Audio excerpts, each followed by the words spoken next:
¿Hasta dónde llegaría un hombre en su lucha por la justicia y la verdad? El paciente interno, dirigida por Alejandro Solar, no es solo una película documental. Es un viaje al doloroso pasado de México, una historia de resistencia y el intento desesperado de un hombre por desafiar a los poderosos. La historia sigue a Carlos Castañeda, un ex militante mexicano que fue víctima de una de las más infames operaciones de represión política en México durante la década de 1970. Carlos fue arrestado tras intentar asesinar al entonces presidente de México, Gustavo Díaz Ordaz, y, en lugar de recibir un juicio justo, fue internado en un hospital psiquiátrico, como si sus ideas fueran una enfermedad que el sistema debía curar. El paciente interno nos lleva al límite de la resistencia humana, a las profundidades de una mente atrapada en su propia pesadilla.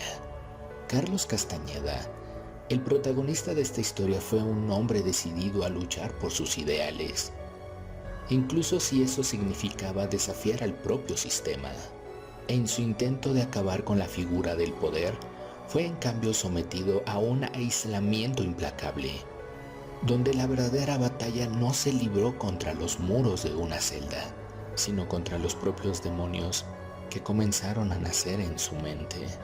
A lo largo de los años, el aislamiento al que fue sometido desdibujó las líneas de la realidad, erosionando lentamente su percepción y fragmentando su esencia, producto de un acto cruel y calculado, comparable a los experimentos de aislamientos realizados durante la Segunda Guerra Mundial o en las prisiones secretas de Irak. ¿Cuáles son las consecuencias de encerrar a alguien en una prisión sin salida visible, donde sus pensamientos se convierten en su único enemigo? Este es el comienzo de la historia de Carlos Castañeda, un viaje de resistencia y desesperación que revela los oscuros mecanismos de poder y control en su estado más puro.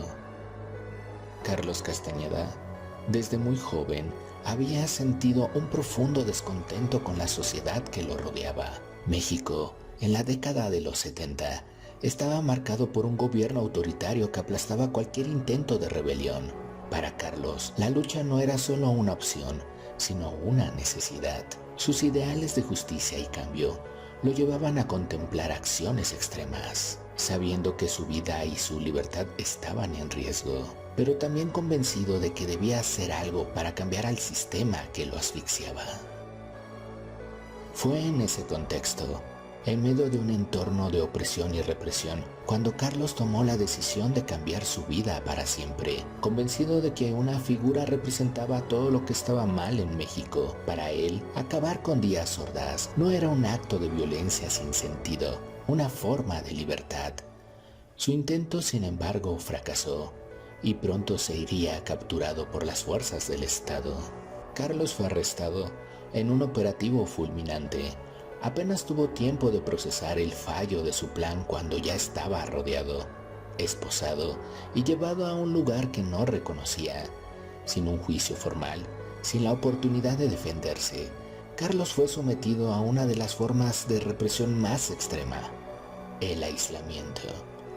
El sistema no quería justicia, quería borrar cualquier rastro de su disidencia. Y así comenzó el verdadero infierno para Castañeda.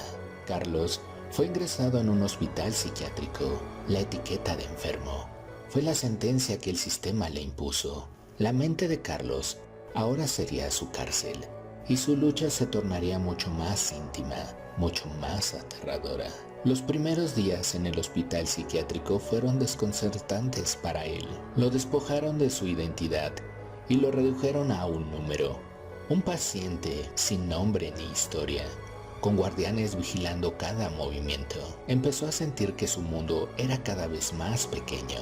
El tiempo perdía sentido y la rutina comenzaba a devorar cada uno de sus pensamientos.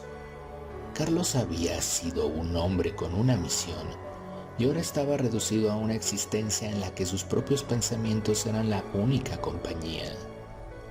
Los estudios han demostrado que el aislamiento extremo puede provocar daños irreversibles en la mente. En experimentos realizados durante la Segunda Guerra Mundial, prisioneros fueron sometidos a largos periodos de aislamientos para estudiar sus efectos. Los resultados fueron escalofriantes: paranoia, alucinaciones y, en algunos casos, pérdida total de la razón. Carlos no estaba al tanto de estos estudios, pero en su encierro experimentaba las consecuencias del aislamiento prolongado en carne propia. La falta de interacción humana y el constante silencio se convertían en ecos de su propia mente. Poco a poco, su percepción comenzó a desmoronarse, desdibujando las fronteras de lo real y lo imaginario. Las sombras que lo rodeaban se convertían en figuras y las figuras en voces, susurrándole pensamientos que lo desesperaban y lo invitaban a la locura. Después de años encerrado, llegó el día en que las puertas de la prisión psiquiátrica se abrieron para Carlos. Sin embargo, el hombre que solía ser ya no existía. El bullicio de la ciudad eran sensaciones desconocidas para él. Su mente, debilitada y erosionada por el aislamiento, lo sumergía en una constante desorientación. La libertad, en lugar de ser un alivio, se convirtió en otro tipo de encarcelamiento. La realidad exterior parecía tan extraña y hostil que Carlos se sentía preso, incluso en un mundo abierto. Al verse libre, Carlos no encontró un hogar, ni amigos que lo esperaban. La ciudad que él recordaba había cambiado, y él ya no tenía un lugar en ella. Su salud mental estaba devastada, y su aislamiento se mantuvo en una forma diferente. Se convirtió en un vagabundo, recorriendo las calles sin un propósito, atrapado en sus propios pensamientos y en la soledad de una vida sin conexiones. Su intento de regresar a una vida normal se desvaneció rápidamente. El mundo para él ya no tenía sentido. Carlos comenzó a vagar por las calles. Sus ropas raídas y su mirada vacía lo convirtieron en una figura más en el paisaje urbano. En su mente, los recuerdos de su encierro y las sombras que lo habían acosado seguían presentes. Las calles se convirtieron en su nuevo laberinto de aislamiento, sin paredes visibles, pero igual de opresivas. Las pocas personas que lo veían pasar lo miraban con indiferencia o con temor, y él, en respuesta, se retiraba cada vez más dentro de sí mismo.